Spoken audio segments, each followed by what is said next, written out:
First contact's price.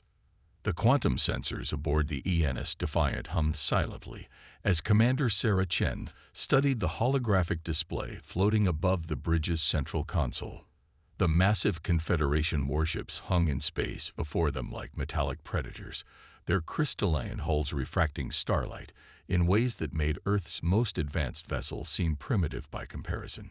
They're charging weapons, Lieutenant Marcus Rodriguez reported from his station, dark eyes fixed on the tactical display. All 6 vessels. Sarah straightened her uniform, brushing a strand of black hair from her face. Humanity's first contact with an alien civilization was about to become humanity's first interstellar conflict. Status of the quantum shield array. Operating at 98% efficiency, Commander. Chief Engineer Amira Hassan's voice came through the comm. The modifications are holding stable. The Defiant represented humanity's greatest technological achievement, a ship built using principles that had emerged from quantum physics rather than traditional engineering. While the Confederation relied on crystalline technology and plasma weapons, humans had taken a different path, embracing the strange possibilities that emerged from manipulating reality at its most fundamental level. This is your final warning. The alien transmission cut through their communications. Submit to Confederation authority or face immediate consequences. Your species is too young to be trusted with interstellar travel. Sarah allowed herself a small smile. The Confederation had made the same mistakes so many others had made throughout human history. Assuming technological advancement meant the same thing as superiority. All hands, battle stations, she ordered calmly. Initiate Quantum Defensive Protocol Alpha. Around the ship, systems that the Confederation's scans couldn't even detect hummed to life. The Defiant had been built with one core principle, that humanity's understanding of quantum mechanics could rewrite the rules of space combat. They're launching their first salvos, Marcus reported. Impact in 5 seconds. Let them come, Sarah said quietly. Show them why humanity took a different path. The plasma bolts struck the Defiant's quantum shields and vanished, not deflected, not absorbed, but simply ceased to exist as the shield array redirected the energy into quantum space. Shields holding at 100%. Amira reported, excitement clear in her voice. The quantum sink is operating exactly as designed. Their attacks are literally disappearing into another dimension. On the Confederation ships, sensors struggled to understand what they were seeing. Their most powerful weapons were having no effect. Worse, they couldn't even detect where their energy was going. Launch quantum torpedoes, Sarah ordered. Let's show them what happens when you combine human ingenuity with quantum physics. The Defiant's main weapons weren't traditional projectiles or energy beams. Instead, they fired warheads that created localized quantum singularities, microscopic areas where the laws of physics briefly ceased to function normally. The effect on the Confederation ships was devastating. Their crystalline hulls, designed to withstand any conventional attack, offered no protection against weapons that temporarily rewrote reality itself. Where the torpedoes struck, matter simply ceased to behave normally. 2 enemy vessels disabled, Marcus reported. Their power systems are offline. The others are falling back. Sarah opened a channel to all ships. This is Commander Chen of the Earth Naval Ship Defiant. We came here seeking peaceful contact, but we came prepared. Your weapons cannot harm us, and we've demonstrated only a fraction of our capabilities. Stand down. The response came quickly, but not from the Confederation ships. A new signal, originating from what their sensors identified as the Confederation's central government, cut through their communications. Impossible, a new voice declared. Your species only achieved faster than light travel 3 years ago. These technologies should be beyond you. Humanity has always excelled at doing the impossible, Sarah replied. We didn't follow your technological path because we never knew it existed. Instead, we found our own way. Now shall we discuss peaceful relations between equals, or would you prefer another demonstration? The silence that followed stretched for nearly a minute. When the response came, It carried a tone that no Confederation transmission had ever held before, respect tinged with fear. "Perhaps," the voice said carefully, "we should reconvene the council for further discussion." Sarah nodded to her crew. The first battle was over, but the real challenge, proving humanity could be both a formidable opponent and a valuable ally, was just beginning. The quantum sensors continued their silent watch, ready to defend Earth's interests in a galaxy that was about to learn that technological advancement could take many forms, and humanity's path might have led them to places the Confederation had never imagined possible. The hidden advantage. Deep within the Defiant's quantum computing core, Amira Hassan watched patterns of light dance across holographic displays that would have seemed like magic to the Confederation's engineers.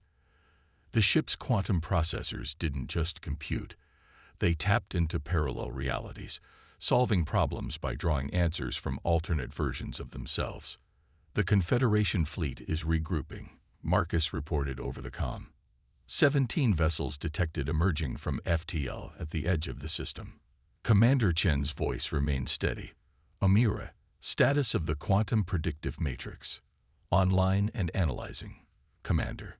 Amira's fingers flew across the holographic interface. "The QPM is processing their battle formations from the last engagement. You're not going to believe this." Sarah appeared in the engineering bay moments later, her uniform slightly wrinkled from hours at battle stations. "Show me." The holographic display expanded, showing complex patterns of movement and energy. "Their entire military doctrine is based on crystalline technology," Amira explained. "They've been fighting the same way for 10,000 years because their tech only works in specific formations.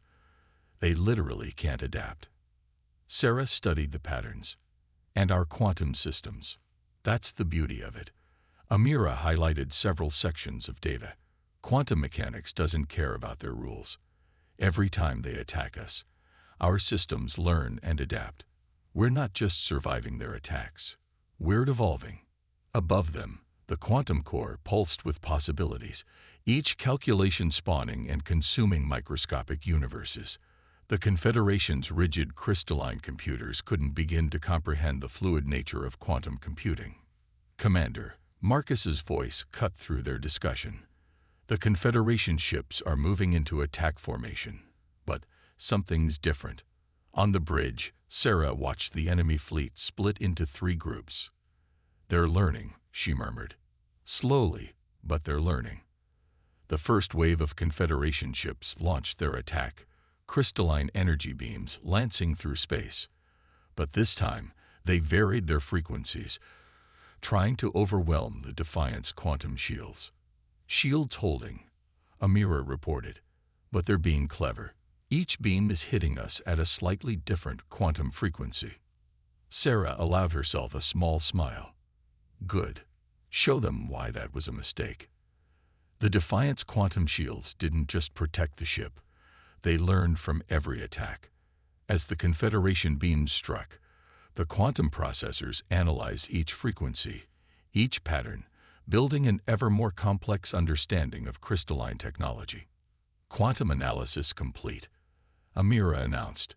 "We've mapped their entire weapon spectrum, initiating countermeasure protocol." The next wave of Confederation attacks didn't just disappear into quantum space. They reflected back, their energy signatures perfectly inverted. Crystalline weapons met their quantum opposites and annihilated each other in bursts of light. "How?" The Confederation commander's transmission carried genuine confusion. "Our weapons are based on principles refined over millennia." "That's exactly your problem," Sarah replied. "You stopped looking for new answers. Humanity never does." She turned to her tactical officer. "Marcus, show them what we've learned. Target their flagship with the quantum lance." The Defiant's main weapon powered up, drawing energy from the quantum foam of space itself. Unlike the crude matter-antimatter weapons the Confederation expected, this beam carried something far more devastating: targeted quantum uncertainty. Where the beam struck, the crystalline technology that powered the Confederation ships simply forgot how to function. Lattices that had maintained perfect structure for centuries dissolved into quantum chaos. By the eternal stars, the Confederation commander breathed. Your weapons, they're not destroying our ships. They're changing the laws of physics around them. A side effect of quantum engineering, Sarah explained. When you understand how reality works at its most fundamental level, you can temporarily rewrite its rules. Your crystalline tech needs stability to function. We learned to thrive in uncertainty. The remaining Confederation ships began to retreat, their formation breaking apart.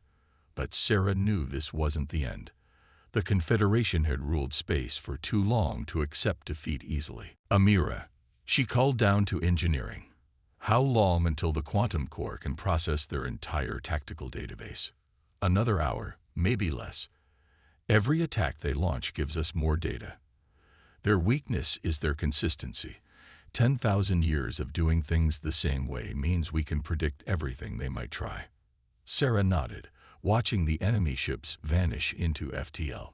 Humanity had won its first major space battle, not through superior firepower or advanced shields, but by taking a completely different approach to technology. While the Confederation had perfected their crystalline tech, humans had embraced quantum uncertainty and turned it into a weapon. Send a message to Earth Command, she ordered. The Confederation isn't ready to accept us as equals yet, but they've just learned that humanity's path to the stars might have led us to places they never thought to look.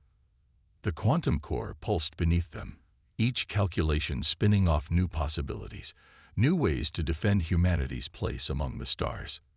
The real war was just beginning, but humanity had already proven what Earth's scientists had long suspected. In a quantum universe, unpredictability might be the greatest advantage of all. The Siege of Proxima. The skies above Proxima Centauri blazed with weapons fire as Dr. Elena Rodriguez watched from the colony's Quantum Defense Center, Earth's first extrasolar colony, home to 50,000 civilians, now faced the largest Confederation fleet ever assembled. 300 ships, her assistant AI reported, its quantum processors analyzing the battle above. They're deploying their new anti-quantum crystalline matrices. Elena's hands moved across the holographic controls, adjusting the colony's defensive grid. After the Defiance victories, the Confederation had spent months developing countermeasures against quantum technology. Now they would learn why humans had always excelled at asymmetric warfare. Status of Project Nexus, she asked, dark eyes fixed on the tactical display. Online and waiting. The biological quantum computers are functioning at optimal levels. That was humanity's latest innovation. Living computers that merged quantum processing with engineered bacterial colonies. While the Confederation looked for technological counters to quantum weapons, humans had already moved on to combining quantum physics with biology. The first wave of Confederation ships entered range, their crystalline weapons powered by what they thought would negate quantum defenses. Elena allowed herself a small smile. Initiate Nexus Protocol, she ordered. Let's show them why biology and quantum mechanics are a dangerous combination. Across the colony, hidden nodes activated. Each contained millions of bacteria, their DNA engineered to process quantum information. Unlike traditional quantum computers that needed careful isolation, these thrived on interaction with their environment. The Confederation's attack struck, and met something they had never imagined possible. The biological quantum network didn't try to block their weapons. Instead, it adapted, evolved, learned from each attack in real time. Bacterial quantum processing at 300% of projected capacity. The AI reported. They're not just defending. They're rewriting their own code to create new countermeasures. Elena opened a channel to the colony's military commander. General Santos, the network is ready. You can launch the counterattack. The colony's defenders had waited for this moment. While the Confederation expected another quantum battle, they faced something far stranger. Swarms of microscopic drones, each guided by bacterial quantum computers, emerged from hidden launch sites. What are these readings? The Confederation Admiral's transmission crackled with interference. These can't be weapons. They're alive. Life finds a way, Alina replied, quoting an ancient movie she'd always loved, especially when guided by quantum intelligence. The bacterial quantum network coordinated the drone swarms with impossible precision. Each microscopic machine carried engineered bacteria that could interface directly with crystalline technology. Where they touched Confederation ships, crystal matrices began to change, their perfect structures disrupted by living quantum processors. Their ships are beginning to fail, the AI reported. The bacterial quantum network is rewriting their crystalline coding faster than they can adapt. Alina watched as the mighty Confederation fleet faced an enemy they couldn't understand. Weapons that were simultaneously technological and biological, guided by intelligence that operated on both quantum and cellular levels. "Send word to Earth," she ordered. "Project Nexus is a success. The biological quantum interface works better than we hoped." The battle above Proxima Centauri would become a turning point in the war. The Confederation had prepared for quantum weapons, but they faced something far more dangerous: humanity's ability to combine seemingly unrelated fields into weapons no one had ever imagined. As the Confederation fleet retreated, leaving disabled ships behind, Alina began preparing her report for Earth Command. They had proven that humanity's greatest strength wasn't just their mastery of quantum physics, it was their ability to look at different fields of science and ask, what if we combine these? The bacterial quantum network continued its work, evolving and improving with each passing second. The next time the Confederation attacked, they would face defenses that had evolved beyond anything they could predict.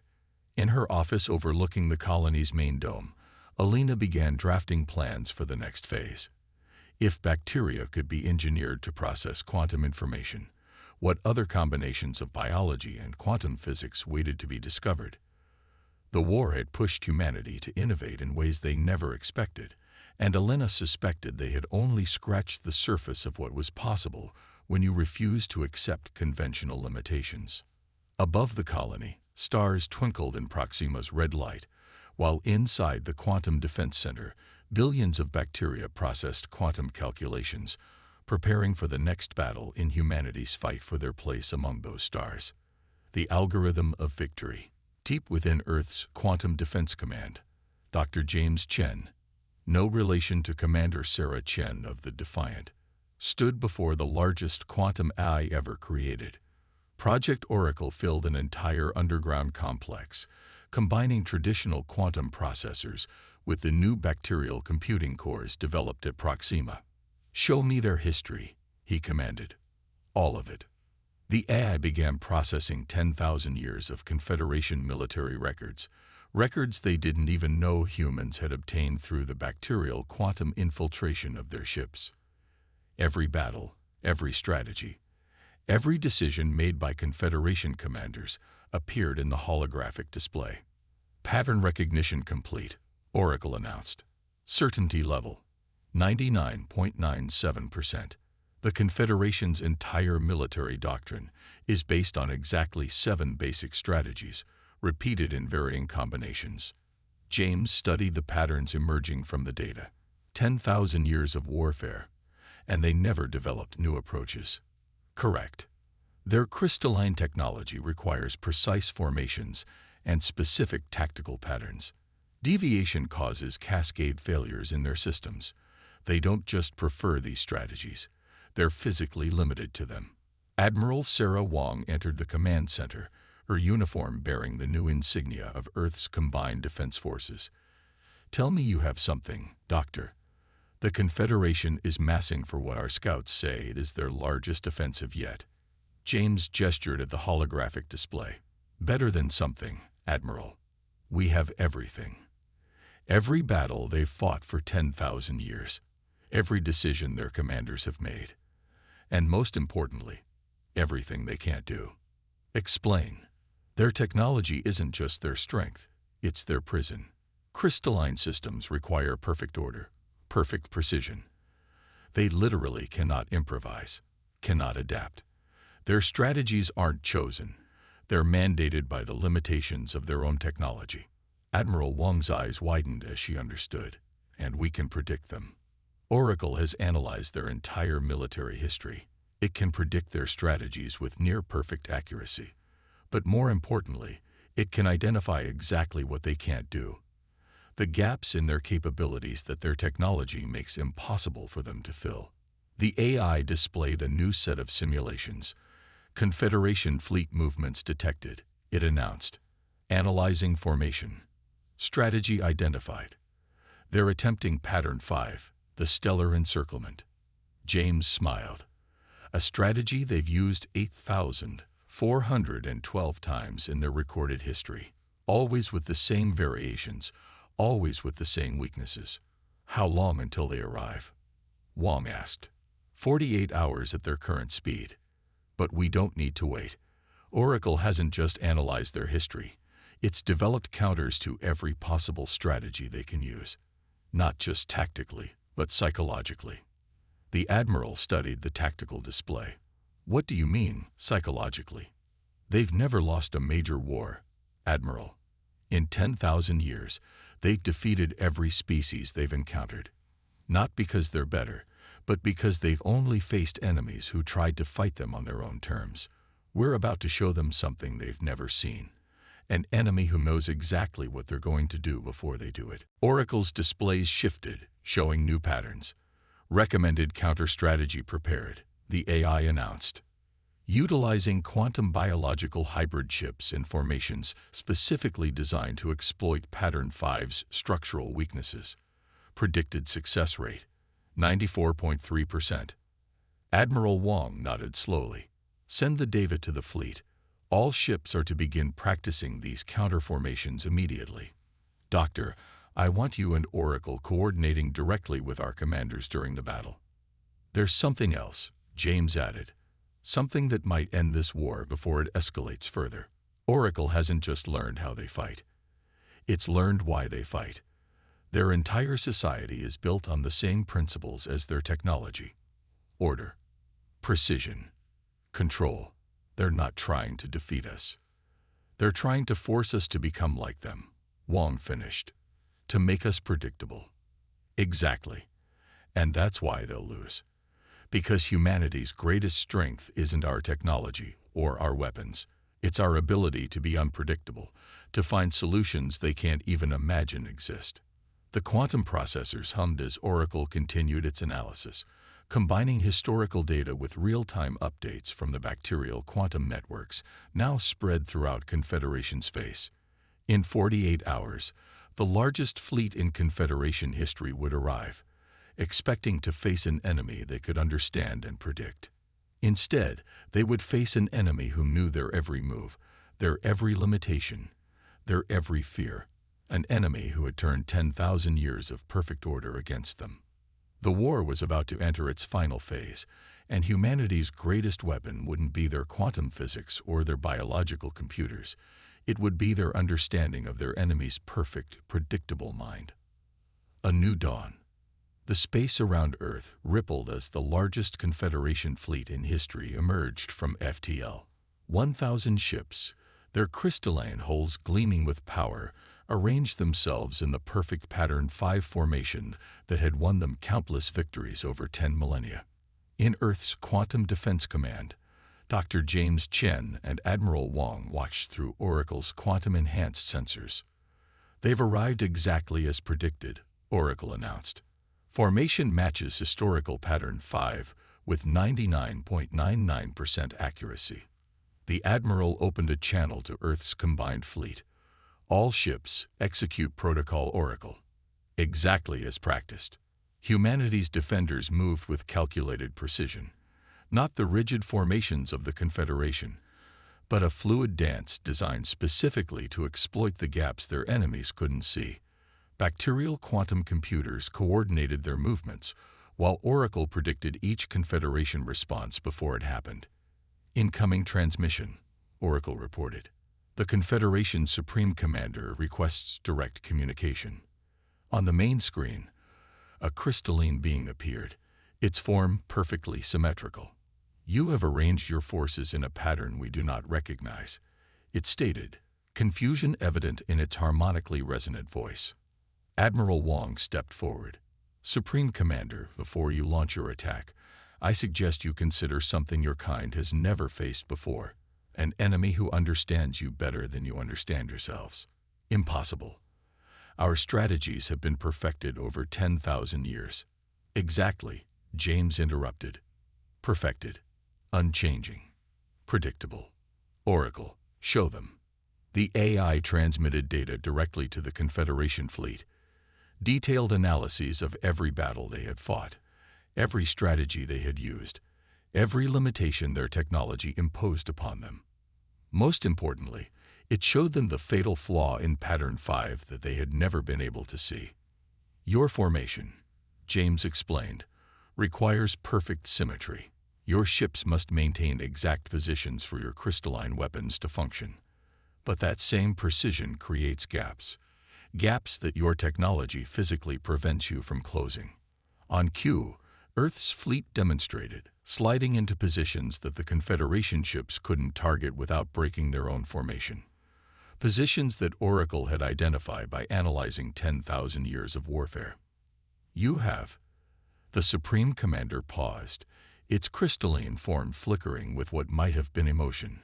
"Studied us." "We've understood you," Admiral Wong corrected. "Your technology made you powerful, but it also trapped you. Every species you encountered tried to match your power, your precision. They failed because they fought you on your terms. And you believe you can defeat us because you fight differently." "No," James said quietly. "We believe we can end this war because we understand why you started it. You fear chaos, uncertainty. Your entire civilization is built on perfect order, just like your technology. We represent everything that threatens that order." The Supreme Commander was silent for a long moment. "You are unpredictable. We are adaptive," Wong replied. "Our quantum technology, our biological computers, our strategies, they all evolve, change, improve. We don't seek perfect order because we know that perfect order means stagnation. Your ships, the crystalline being observed, they are currently in positions that render our entire fleet tactically vulnerable. Yet you do not attack. Because we're offering you something more valuable than victory," James explained. "We're offering you evolution, a chance to learn what 10,000 years of perfection made you forget. That strength comes from adaptation, not stagnation." Oracle's displays showed multiple futures branching out.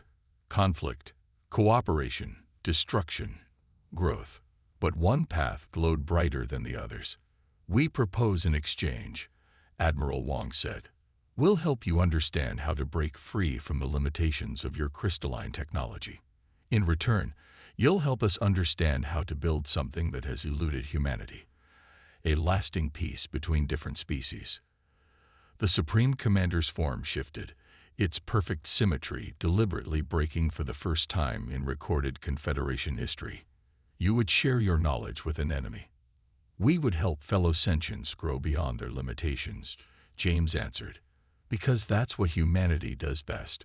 We look at boundaries and find ways past them." The crystalline being was silent for a long moment. When it spoke again, its harmonic voice carried a tone no human had ever heard from a Confederation member.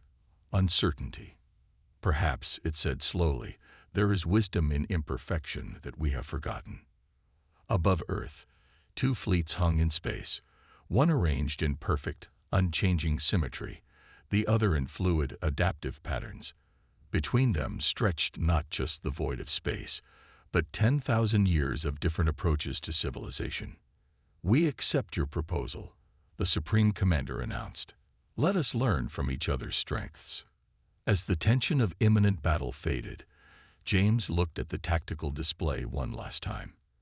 Humanity had won their place among the stars not through superior firepower or advanced technology, but by understanding that true strength comes from accepting and adapting to change. The war was over. The age of learning was about to begin.